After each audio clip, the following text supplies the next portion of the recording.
इच्छसि तथा कुरु इति ते ज्ञानमाख्यातम् गुह्याद् गुह्यतरं मया विमृश्येतदशेषेण यथच्छेसि तथा कुरु इति ते ज्ञानमाख्यातम् गुह्याद् गुह्यतरं मया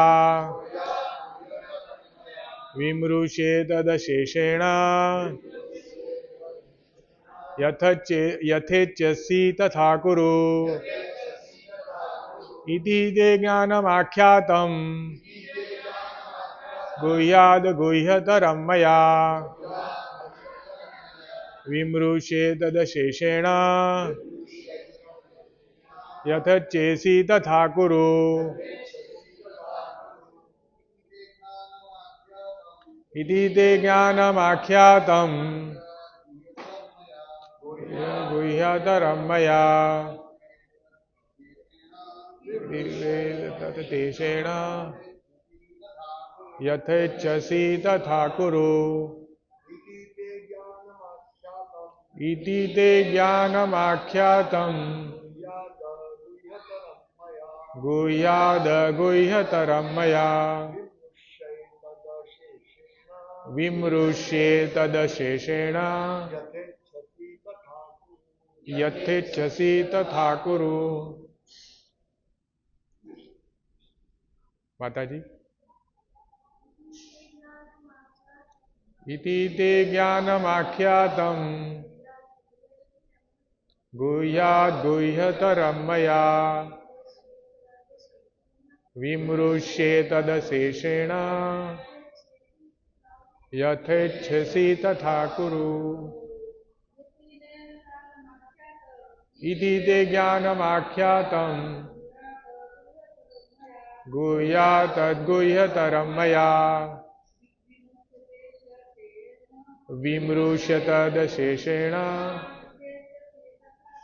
यथेच्छसि तथा कुरु। शब्दार्थ, अनुवाद एवं भावार्थ his divine grace Shri Bhaktivedanta Swami Shrila Prabhupada जी के द्वारा। शील प्रभुपाद की जय। इति इस प्रकार, ते तुमको, ज्ञानम ज्ञान, आख्यातम वर्णन किया गया, गुह्यात गुह्य से, गुह्यतरम अधिक गुह्य, मया मेरे द्वारा, विमृश्य मनन करके, एतद इस, अशेषेण पूर्णतया, यथा जैसी, इच्छसी इच्छा हो, तथा वैसा ही कुरु करो। अनुवाद, इस प्रकार मैंने तुम्हें गुह्यतर ज्ञान बतला दिया है, इस पर पूरी तरह से मनन करो और तब जो चाहो सो करो। तात्पर्य, भगवान ने पहले ही अर्जुन को ब्रह्मभूत ज्ञान बतला दिया है और इस ब्रह्मभूत अवस्था में होता है वह प्रसन्न रहता है, न तो वो यह शोक करता है न किसी वस्तु की कामना करता है। ऐसा गुह्य ज्ञान के कारण होता है। कृष्ण परमात्मा का ज्ञान भी प्रकट करते हैं। यह ब्रह्मज्ञान भी है, लेकिन वह उससे श्रेष्ठ है। यहाँ पर यथेच्छसि तथा कुरु, जैसी इच्छा हो वैसा करो, यह सूचित करता है कि ईश्वर जीव की यत्कंचित स्वतंत्रता में हस्तक्षेप नहीं करता। भगवद गीता में भगवान ने सभी प्रकार से यह बतलाया है कि कोई अपनी जीवन दशा को किस प्रकार अच्छी बना सकता है। अर्जुन को उनका सर्वश्रेष्ठ उपदेश यह है कि हृदय में आसीन परमात्मा की शरणागत हुआ जाए। सही विवेक से मनुष्य को परमात्मा के आदेशानुसार कर्म करने के लिए तैयार होना है। इससे मनुष्य निरंतर कृष्ण भावनावृत्त में स्थित हो सकेगा जो मानव जीवन की सर्वोच्च सिद्धि है, अर्जुन को भगवान प्रत्यक्ष युद्ध करने का आदेश दे रहे हैं। भगवत शरणागत होना जीवों के सर्वाधिक हित में है। भगवत शरणागत होना जीवों के सर्वाधिक हित में है। इसमें परमेश्वर का कोई हित नहीं है। शरणागत होने के पूर्व जहां तक बुद्धि काम करे, मनुष्य को इस विषय पर मनन करने की छूट मिली है और भगवान के आदेश को स्वीकार करने की यही सर्वोत्तम सिद्धि है। ऐसा आदेश कृष्ण के प्रमाणिक प्रतिनिधि स्वरूप गुरु के माध्यम से भी प्राप्त होता है। ओम अज्ञानतिमिरान्धस्य ज्ञानाञ्जनशलाकया चक्षुरुन्मिलितं येन तस्मै श्री गुरुवे नमः। नमो विष्णुपादाय कृष्णप्रेष्ठाय भूतले श्रीमते भक्ति विकास स्वामिनिति नामिनि। नमो विष्णुपादाय कृष्णप्रेष्ठाय भूतले श्रीमते भक्ति वेदांत स्वामिनिति नामिनि। नमस्ते सारस्वते देवे गौरवाणी प्रचारिणि निर्विशेष शून्यवादी पाश्चात्य देश तारिणी। जय श्री कृष्ण चैतन्य प्रभु नित्यानंद श्री अद्वैत गदाधर श्रीवासादि गौर भक्त वृंद। हरे कृष्णा कृष्णा कृष्णा हरे हरे, हरे राम राम राम हरे हरे। तो हम देख रहे जो संवाद, ये जो उपसंहार जो है, यानी जैसे हम सारांश बोलते हैं गुजराती में और कंक्लूजन इंग्लिश में बोलते हैं। तो हमने देखा जो ये श्लोक संख्या 60 से लेके 70 तक पूरा लास्ट में फिर अर्जुन कैसे शरणागत होते हैं सब उसमें समझाया गया है। तो जो इसके अगला श्लोक था उसमें बताया है कि हे भारत, सब प्रकार से उसी की शरण में जाओ, उसकी कृपा से तुम परम शांति को तथा परम नित्य धाम को प्राप्त करोगे।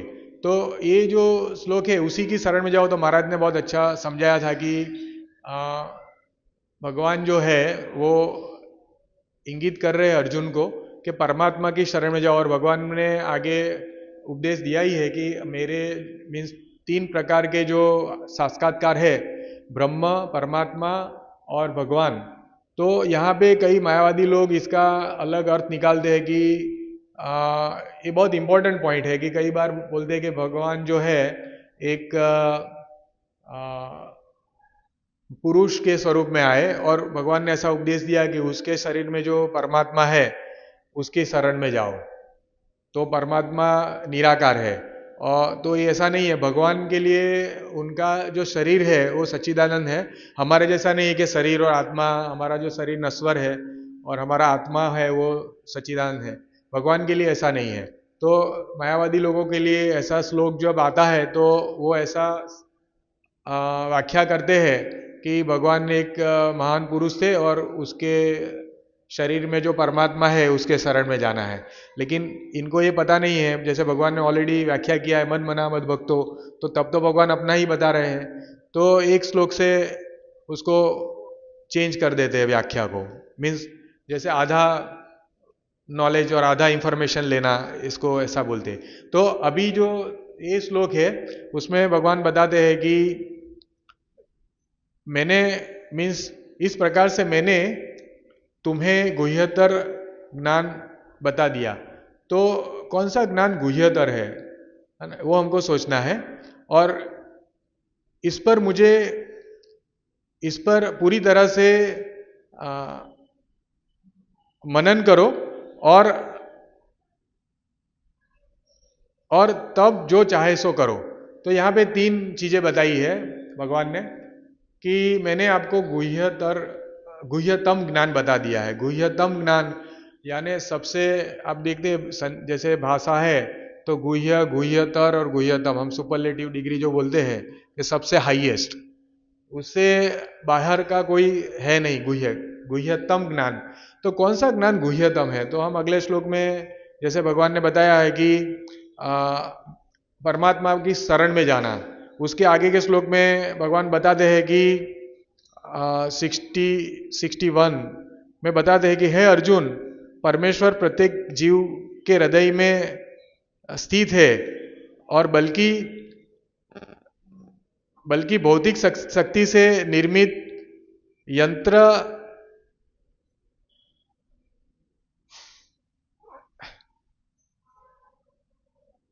यंत्र में सवार की भांति बैठे समस्त जीवों को अपनी माया से घुमा रहे हैं। तो ऐसे ये श्लोक बहुत मीन्स सबको पता है, ईश्वर सर्वभूतानां हृदयसि अर्जुन तिष्ठति। तो भगवान सभी के हृदय में बैठे हैं परमात्मा स्वरूप में। और हमने 62वें श्लोक में देखा कि भगवान जो परमात्मा स्वरूप है उसकी शरण में जाने के लिए अर्जुन को भगवान आदेश दे रहे हैं। तो यहाँ यही चीज जो है वो गुह्यतम ज्ञान है। मीन्स हमको ये समझना है कि हमारे जो कार्य है, कार्यकलाप है, तो जैसे भगवान परमात्मा के रूप में, परमात्मा है भगवान का एक जैसे एक साक्षात्कार है। जैसे हम ब्रह्म, उसके बाद परमात्मा और उसके बाद भगवान। तो जैसे भगवान जो है हमारे जीव में परमात्मा स्वरूप जीव और परमात्मा, ओके, तो ये दोनों हमारे हृदय में है। और ये दोनों मीन्स जो जीव जो है वो कार्य करता है, फल भोगता है, और जो ईश्वर है या जो परमात्मा है वो देखता है। तो हम जो भी कार्य करते हैं वो परमात्मा उसकी नोंद रखता है। परमात्मा सब देख रहे हैं कि हम जो कार्य कर रहे हैं अच्छे बुरे। तो हमको ये समझना है, ये आदेश जो दिया है कि परमात्मा के शरण में जाना, वो गुह्यतम ज्ञान है। तो आजकल हम देखते हैं कि हम ऐसा हमारे परमात्मा का जो सुनते नहीं, हम लोग इतने भौतिक बंधन में आवृत है। भौतिक बंधन में आवृत होना यानी शरीर के इंद्रियों, जो स्थूल इंद्रिय उसकी सुनना।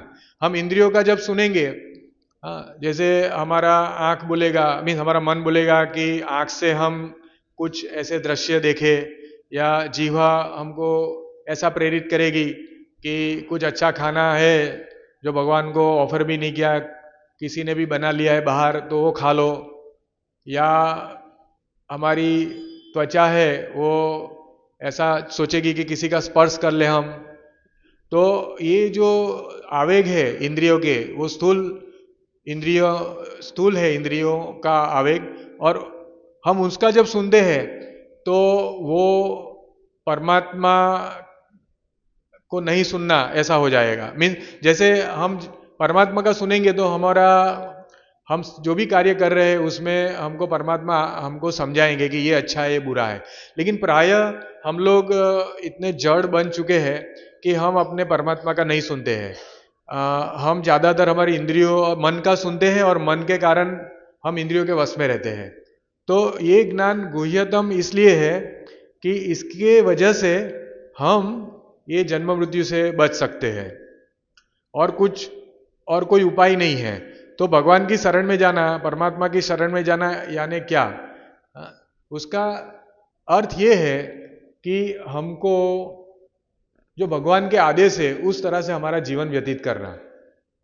जैसे हम देखते हैं भगवत गीता में अर्जुन को पहले युद्ध नहीं करना था, लेकिन भगवान उनको समझाते हैं और धीरे धीरे प्रेरित करते हैं कि ये धर्म युद्ध है और आप क्षत्रिय हो तो युद्ध करने की आवश्यकता है। तो फिर अर्जुन भगवान जिस तरह से आदेश देते हैं उस तरह से कार्य करते हैं। तो उसी तरह हम जब जीवन व्यापन करते हैं, हमारा जब मनुष्य जीवन जीते हैं, तो हमको ये देखना है कि अभी तो भगवान हमारे समक्ष नहीं है, लेकिन ग्रंथ के रूप में, गीता की वाणी के रूप में भगवान हमको आदेश दे रहे हैं। तो वो आदेश को हमको अक्षरशः पालन करना है। और उसका पालन करते हुए हमको क्या फायदा होगा कि हम जो है इंद्रियों के विषय भोग से दूर रहेंगे। क्योंकि भगवान हमको बताते हैं गुह्यतम ज्ञान क्या है, कि इंद्रियों का नहीं सुनना है, हमको परमात्मा के शरण में जाना है। तो परमात्मा हमको हर वक्त ये समझाएंगे कि हम किस तरह से ये जन्म मृत्यु से हम निकल पाए। जैसे इस तरह से बताए ना, ईश्वर सर्वभूतानां हृदयेषु अर्जुन तिष्ठति। भगवान के हम अंश है। मामवंश जीवलोके जीवभूत सनातन, हम भगवान के अंश है। तो भगवान कभी भी ऐसा नहीं चाहते हैं कि हमारा ये भौतिक जगत में सर्वथा पतन हो, हम यहीं पड़े रहे। उनकी ऐसी इच्छा नहीं है। वो हमारे सूरज सखा है। लेकिन कोई कारण से हम भौतिक बंधन में आ चुके हैं, हाँ, कोई कारण से हम यहाँ आ चुके हैं, तो इसलिए भगवान भगवत गीता के माध्यम से ऐसे आदेश देके हमको समझा रहे हैं कि हम जन्म मृत्यु से कैसे बाहर आए, और यही मनुष्य जीवन का एकमात्र ध्येय है। तो हमारी जड़ प्रकृति इतनी हो गई है कि हमको अच्छा लग रहा है मनुष्य जीवन। अभी हमको हमको लग रहा है कि हम बहुत भोगेंगे, अभी और समय है, और समय, हमारे पास समय जरा भी नहीं है। हमको बहुत ध्यान रखना है एक एक क्षण जो है। हम हालांकि हम हमारा जीवन व्यापन कर रहे हैं तो थोड़ा आर्थिक उपार्जन के लिए समय जाता है, लेकिन जो भी समय है, श्रील प्रभुपाद जी ने मॉर्निंग प्रोग्राम का बोला है कि चलो आप गृहस्थ भक्त हो, जब बाहर जाते हैं नौकरी धंधे के लिए, लेकिन फिर भी जो 5 घंटा है मॉर्निंग प्रोग्राम, जिसमें मंगला आरती से लेके भागवतम माला 2 घंटे 2.5 घंटे, तो इस तरह से हमारा जीवन जो है हमको बैलेंस करना है। हमको पूरा जीवन अगर हम सिर्फ अर्थोपार्जन में और हमारी इंद्रियों की सेवा में लगाना, अगर हम लगे रहेंगे तो हम कभी भी उन्नति नहीं कर पाएंगे। तो जैसे भौतिक जगत में ऐसी व्याख्या है उन्नति की कि भाई बहुत अच्छी नौकरी हो, बहुत अच्छा घर हो, बहुत बड़ा गाड़ी हो, तो ये जो है बहुत सारा प्रचार हो रहा है इस तरह से कि आप देखेंगे होर्डिंग्स में कि आपने घर नहीं लिया इतना बड़ा, यहाँ पे आपने गाड़ी नहीं ली। तो इस तरह से ये हमारी संस्कृति नहीं है। हमारी संस्कृति ये है वैदिक समय से कि कैसे जन्म मृत्यु से ये जीवन मीन्स मनुष्य जीवन जो है वो जन्म मृत्यु से परे होने के लिए है। लेकिन जो पाश्चात्य संस्कृति है वो पूरा इंद्रियों की तृप्ति के लिए बनी हुई है। लेकिन हम धीरे धीरे धीरे, जैसे भक्ति विकास महाराज भी बताते हैं कि मैं भारत में इतने सालों से हूँ, लेकिन अब मुझे लग रहा है कि धीरे धीरे यहाँ पे पाश्चात्य जगत का प्रभाव बहुत जल्दी से बढ़ रहा है। लोग मांसाहार ज्यादा करने लगे। पहले भारत में मांसाहार बहुत कम लोग करते थे, बहुत कम। नशा भी बहुत कम लोग, मीन्स शायद ही कोई, और जो भी करता था तो लोग ऐसे, उनके संस्कार थे जो लोग बोलते ये गलत चीज है। इतना ज्ञान था। नशा, जुआ, व्याभिचार, मांसाहार, ये सब भारतीय संस्कृति में नहीं है, जरा भी नहीं है।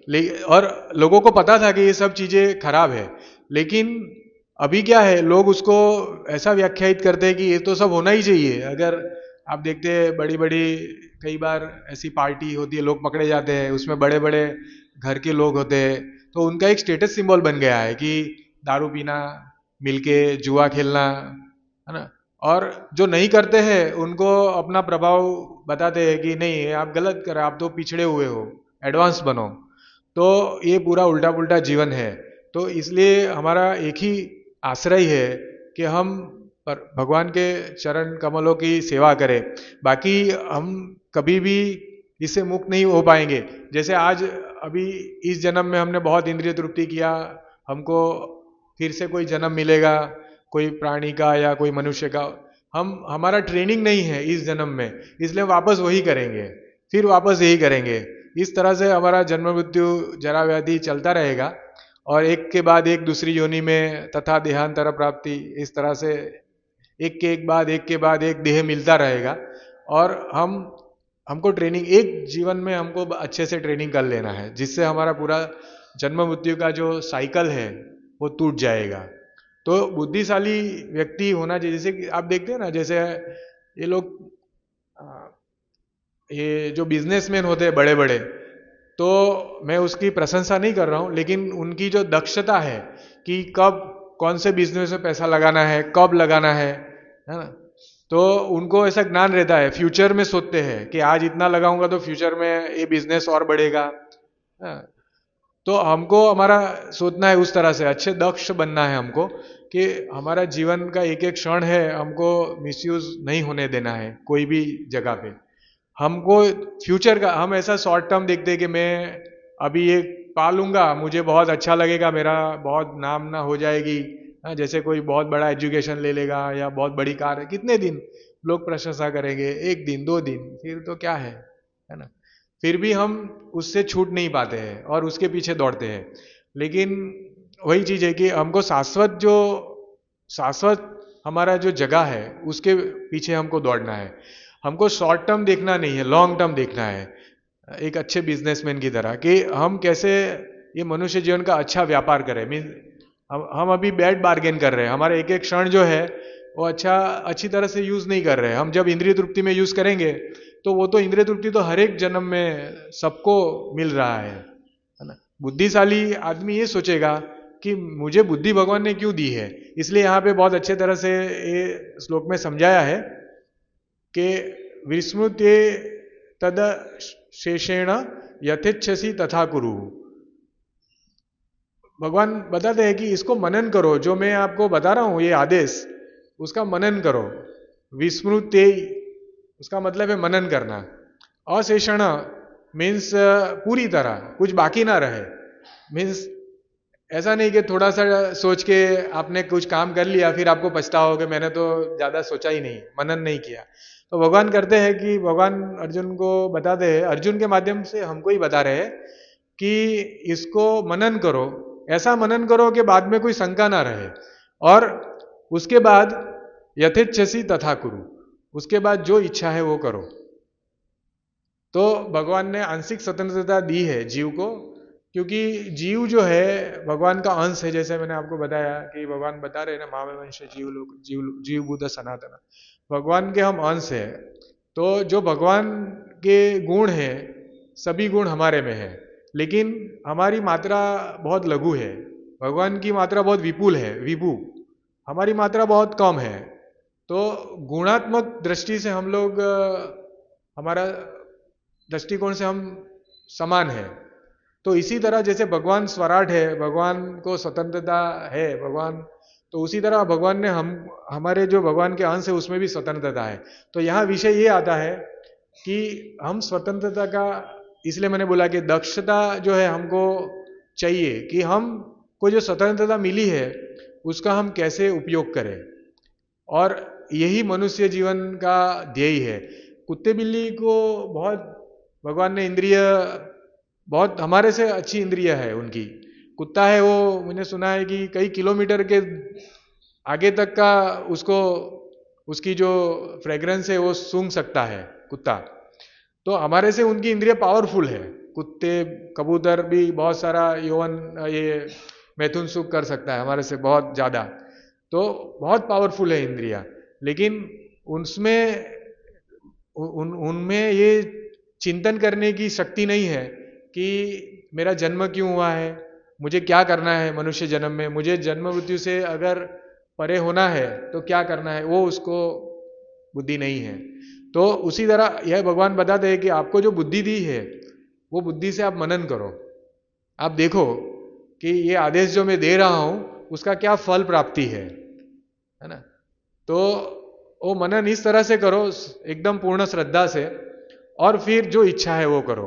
तो ये स्वतंत्रता हमको, जैसे जीव है उसको तटस्थ शक्ति बोला गया है। तटस्थ यानी जैसे तट होता है दरिया या नदी का, तो एक तरफ पानी है एक तरफ जमीन है और बीच में तट है जहां पानी और जमीन एक दूसरे से मिलते हैं। तो भगवान की जो तीन शक्ति है उसमें जीव शक्ति है वो तटस्थ शक्ति है। फिर माया शक्ति है वो जो बहिरंगा शक्ति है, जो भौतिक शक्ति है जिससे हम बंधे हैं अभी भौतिक जीवन में। और अंतरंगा शक्ति जो है आध्यात्मिक शक्ति, आह्लादिनी शक्ति जो राधा रानी आध्यात्मिक शक्ति है, जिसका वो शक्ति का शरण में जाने से हम बहिरंगा शक्ति से मुक्त होते हैं। तो तटस्थ है जीव, उसके पास दो चॉइस है, या तो वो आध्यात्मिक शक्ति को उसका शरण में जाए या वो भौतिक शक्ति के शरण में जाए। तो ये स्वतंत्रता है वो कुत्ते बिल्ली और पशु पंखी को नहीं है। तो हमारा जो जीव है वो हमको ये स्वतंत्रता का अगर हम दुरुपयोग करेंगे तो हमारा पतन होगा, हमारा पतन निश्चित है। तो यहां पे भगवान बता रहे हैं कि आप मनन करके जो भी इच्छा है वो करो। तो भगवान ये चाहते हैं कि हम हमारी स्वतंत्रता का सदुपयोग करें, है ना। बाद में भगवान अर्जुन को बताते हैं कि यदि चूंकि तुम मेरे अत्यंत प्रिय मित्र हो, अतएव मैं तुम्हें अपना परम आदेश जो सर्वाधिक गुह्यतम है वो बता रहा हूं, इसे अपने हित के लिए सुनो। तो आप सोचिए, उनको बताया कि आप जो भी इच्छा है वो करो, लेकिन फिर से भगवान उनको बता रहे हैं कि क्यों बता रहे भगवान। जैसे मैंने बताया ना, भगवान ऐसा नहीं चाहते कि हम लोग इसमें दुखी रहे। जैसे हम देखते हैं, हम बीमार हो जाते हैं कभी, है ना, हमारा जब मृत्यु होता है तो हजारों बिच्छू का डंक हमको लगता है, ऐसा हमारा अवस्था रहता है। हमारा वृद्धत्व है वो बड़ा दयनीय है। मीन्स उसमें मानसिक और शारीरिक दोनों तरीके से प्रॉब्लम होते हैं। जैसे हमारे जो कुटुंबी जन है वो छोड़ जाते हैं, हम जिसके ऊपर बहुत श्रद्धा रखते हैं, है ना, और भगवान को छोड़ देते हैं हमारी समाज के लिए, राष्ट्र के लिए। लेकिन हमको तब पता चलता है जब उस स्थिति में आते हैं, है ना। तो ये जो परिस्थिति है वो निर्माण ना हो, इसलिए भगवान ये सब गुह्यतम ज्ञान अर्जुन के माध्यम से हमको बता रहे हैं। तो भगवान ने ऐसा बताया कि आप जो चाहो वो करो, लेकिन फिर से भगवान उनको बता रहे हैं कि ये तुम मेरे प्रिय सखा हो, तो मैं आपको ये बता रहा हूं कि मेरे आदत से आप सर्वदा सुखी कैसे हो सकते हो। और फिर बता रहे मन मना मद भक्तो मध्याजी मां नमस्कुरु। तो इस तरह से श्लोक की श्रृंखला है और बहुत अच्छा श्रृंखला है, जिसमें अभी जो भगवान बताते हैं कि इच्छा है वो तो करो ऐसा बताया, लेकिन भगवान उसको बताते हैं कि सदैव मेरा चिंतन करो। तो फिर से कहने का तात्पर्य ये है कि हमारी इच्छा को हमको भगवान की शरण में कैसे हम जाए उसके लिए प्रयोजन करना है, उसकी ट्रेनिंग लेना है। तो हम कैसे ट्रेनिंग कर सकते हैं हमारा मन को। देखो, हमारा मन इतना चंचल है, उसकी वृत्ति ऐसी है। भगवान अर्जुन बता रहे चंचल यह मन कृष्ण, कि मैं बहते हुए वायु को कंट्रोल कर सकता हूं, इतना पावरफुल था अर्जुन। लेकिन मन को कंट्रोल करना इतना डिफिकल्ट। आप सोचिए, अर्जुन भगवान के एकदम करीब दोस्त थे भगवान के, और भगवान के पार्षद थे, फिर भी ये बता रहे हैं। तो हमारी तो कोई अवस्था ही नहीं है ना। जो जो कोई ऐसा बोलता है कि मेरे मन पे बहुत कंट्रोल है, वो सब गलत है। वो कई योगी और कोई ज्ञानी बताते हैं कि मेरा तो बहुत कंट्रोल है, मुझे तो कोई ज़रूरत नहीं है साधना की, ऐसा की सेवा करने की भगवान की। लेकिन भगवान बताते हैं कि कैसे भगवान की शरण में जाया जाए, और उसका भगवान बहुत अच्छे से यह श्लोक में बता रहे, मद मना मद भक्तो मध्याजी मां नमस्कुरु। आप मेरी भक्ति करो, मेरी शरण में आओ, मेरा चिंतन करो। तो ये कैसे, यही चीज है। जैसे दो चीजें मैंने बताया ना, कि या तो हम भौतिक चीजों का चिंतन कर सकते हैं, या तो हम आध्यात्मिक चीजों का चिंतन कर सकते हैं। तो हमारे मन को हमको ट्रेन करना है, कैसे हम आध्यात्मिक चीजों का चिंतन करें, और धीरे धीरे धीरे हमको जब ट्रेनिंग हो जाएगा तो हम सर्वदा भगवान का स्मरण हमारे मन में रखेंगे। तो वही शरणागति है कि हर वक्त भगवान का चिंतन हमारे मन में रहे, और हम कभी भी भौतिक इंद्रियों का चिंतन ना करें, वही शरणागति है। जैसे हम बद्ध क्यों हैं यहाँ पे, है ना, हम तो सच्चिदानंद है, हम बद्ध क्यों हैं? क्योंकि इंद्रियों के पास से हम बंधे हुए हैं। इंद्रियों ने हमको बांध के रखा हुआ है, हम इंद्रियों को फॉलो कर रहे हैं, मन को फॉलो कर रहे हैं। तो उसको छोड़ने के लिए जब हम मनन चिंतन भगवान का करेंगे, तो अपने आप ही इंद्रियों का चिंतन बंद हो जाएगा, और हम वो अवस्था में आ जाएंगे जो अवस्था मुक्ति की अवस्था है। जैसे कई लोग बोलते हैं ना कि हमको मुक्त होना है, भगवान को धाम में जाना है। तो अभी भगवान के धाम में जाएंगे तो फिर क्या करेंगे अगर ट्रेनिंग नहीं, मीन जैसे वो दोनों कॉन्ट्राडिक्टरी है, एक दूसरे का विरोधाभास है। कि भगवान के धाम में सबको जाना है, लेकिन भगवान के धाम में तो जाना है तो वहां तो इंद्रिय तृप्ति नहीं है, वहां तो भगवान की सेवा करनी है। तो इसीलिए हम इस जन्म में जब हम ये ट्रेनिंग लेंगे तो हमारा कोई क्वालिफिकेशन बनेगा कि हमको वहाँ ले जाया जाएगा, और फिर हम वहाँ पे भगवान की सेवा कर सकेंगे।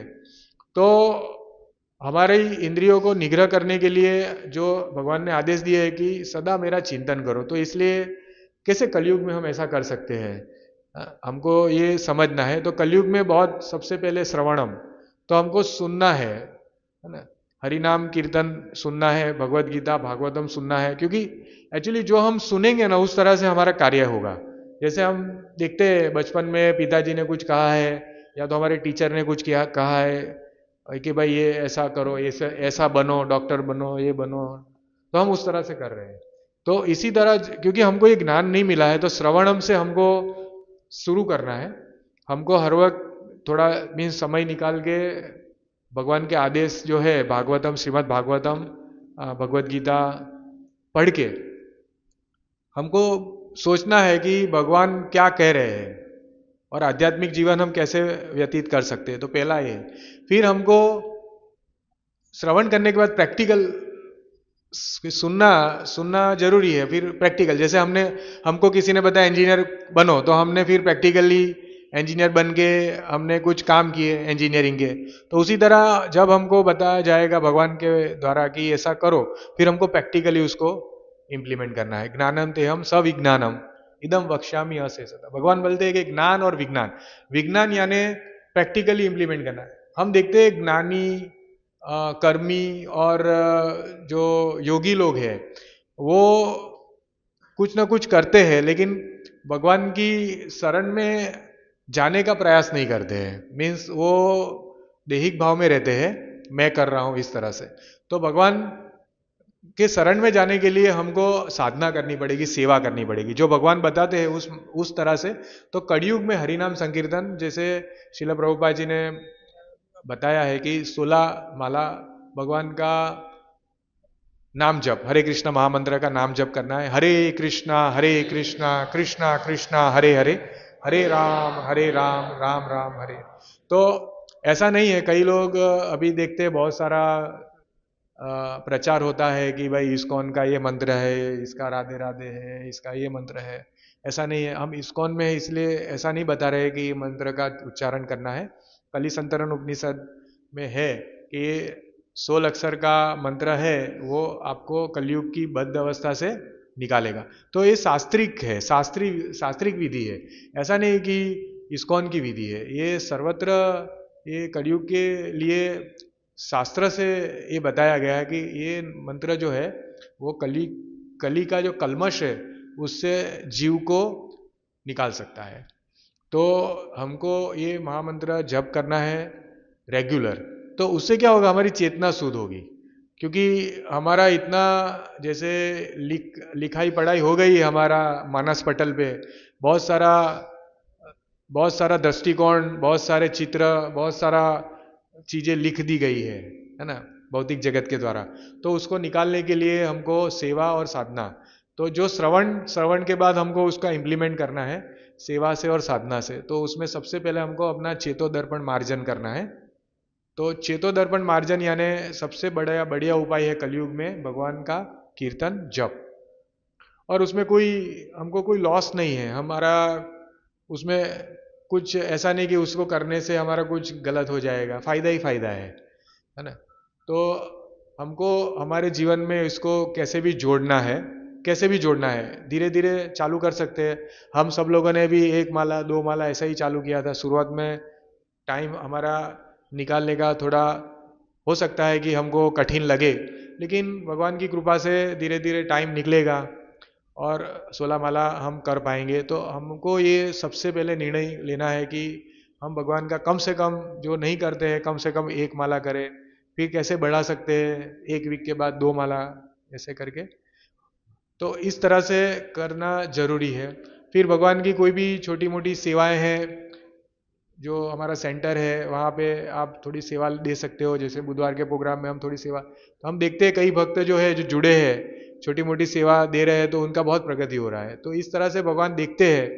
तो ये सब प्रोसेस है, हमको पता नहीं है ये प्रोसेस, इसलिए हमको ऐसा लगता है कि ये लोग इस्कॉन वाले हैं तो सेवा दे रहे हैं, इस्कॉन वाले हैं इसलिए हमको ऐसा बोल रहे हैं कि हरे कृष्ण महामंत्र का जप करो। ऐसा नहीं है, जरा भी नहीं है। एक्चुअली भगवान ने बताया कि मैं आपका सूरज से सखा हूं।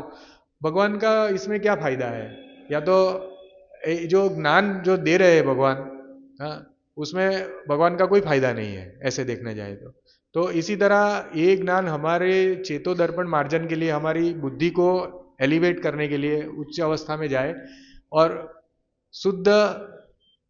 शुद्ध सत्व में रहे, जिसके कारण हमारी सभी गतिविधियां हैं वो इंद्रिय के प्रभाव से मुक्त रहे और हर वक्त हम भगवान की चिंतन में रहे हर वक्त हम जो भी भगवान ने आदेश दिए है उस तरह से हम कार्य करें। भगवान के मुख्य आदेश जो है, जो धर्म के 4 सिद्धांत है, नशा, जुआ, व्यभिचार और मांसाहार, ये 4 चीजों से संपूर्णतः मुक्त रहना है। और ऑनियन गार्लिक जो है, लहसुन प्याज, वो भी नहीं खाना है ना। वो तामसिक है और वो भक्ति के जीवन में बाधा रूप है। तो हालांकि सभी नियम एक दिन में सभी लोग नहीं कर पाएंगे, लेकिन अब कई लोग बहुत दिनों से आ रहे हैं, बहुत महीनों से आ रहे हैं, तो धीरे धीरे प्रैक्टिस करना चाहिए। कोई भी चीज़ एक दिन में शायद ना हो सके, लेकिन अगर भगवान की कृपा है तो हो भी जाए। लेकिन हमारा ध्येय तो होना चाहिए। हमको हमको ऐसा मन में ध्येय ध्येय रखना है। ऐसा नहीं कि कोई बोलेगा कि क्या है उसमें, उसमें तो हृदय का ब्लॉकेज जो है वो निकल जाएगा लहसुन प्याज खाने से। लेकिन हृदय का ब्लॉकेज नहीं निकलेगा, ऐसा पता नहीं निकलेगा नहीं निकलेगा, लेकिन हरि नाम से चेतोदर्पण मार्जन हो जाएगा। जो हमारे हृदय का जो मलिनता है वो निकल जाएगा, वो ब्लॉकेज निकल जाएगा, मलिनता का ब्लॉकेज। तो वो बहुत इंपॉर्टेंट पॉइंट है। सबसे हमको लगना है, हमको ये मनुष्य जीवन व्यर्थ नहीं गंवाना है, हमारा ध्येय होना चाहिए, फिर भगवान सहायता करेंगे। और धीरे धीरे हमको नियम पालन के लिए आग्रहित होना है।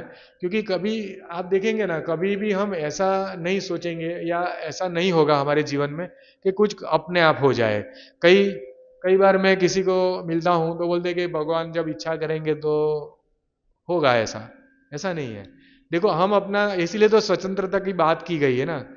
भगवान इच्छा करेंगे, अगर हम इच्छा करेंगे तो ये स्वतंत्रता का हमको उपयोग करना है। हम सभी चीजों में हमारी इच्छा करते हैं, है ना। सभी चीजों में हम हमारी इच्छा करते हैं। कुछ अच्छा खाना है तो चलो ये बनाएंगे, ये करेंगे, वो करेंगे, प्लानिंग करते हैं, तो वो इच्छा ही है ना हमारी। तो इसी तरह हम भगवान की सेवा के लिए भी इच्छा करनी जरूरी है, और वही है स्वतंत्रता का सदुपयोग। और जैसे जैसे हम इसका इस तरह से हमारी इच्छा को दृढ़ करते रहेंगे, वही ट्रेनिंग है, और उसी तरह हम धीरे धीरे हम मलिनता से मुक्त होते रहेंगे और मनुष्य जीवन को हम सार्थक कर पाएंगे। हरे कृष्ण। ओम अज्ञानतिमिरान्धस्य ज्ञानाञ्जनशलाकचक्षुः वाञ्छाकल्पतरुभ्यश्च कृपा सिन्धुभ्यः पतितानां पावनेभ्यो वैष्णवेभ्यो नमः। इस शंका है कोई समाधान?